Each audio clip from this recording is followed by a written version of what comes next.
Yeah, it's been a journey, but all this time, it's been over a decade I've been doing this work, and I never imagined that the whole world would be going through grief and Right. loss, Right. all at once. So it's a really interesting time right now. Yeah.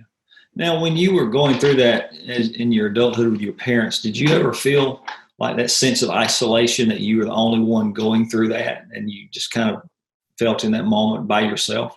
Absolutely. I think grief is always a lonely process. I think it's something Mhm. that's very personal, and often most people around you can't quite understand the depth of what you're feeling. Right. And then for me, again, my peers were in such a different place in life. I didn't know anybody who'd lost a parent. I didn't know anybody who'd been Oh, through yeah. the kind of stuff that I had gone through. Right. I cared for my father in his dying days. It was intense stuff for my age.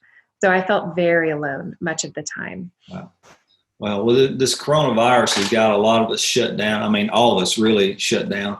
And many are grieving that loss.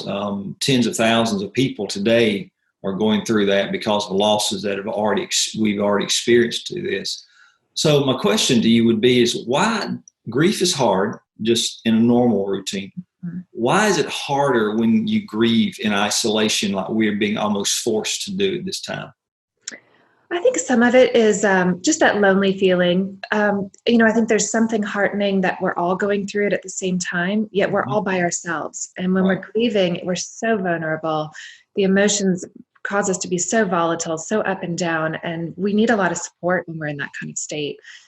Also, ritual and custom, memorials, funerals, these are really important parts of the grieving process.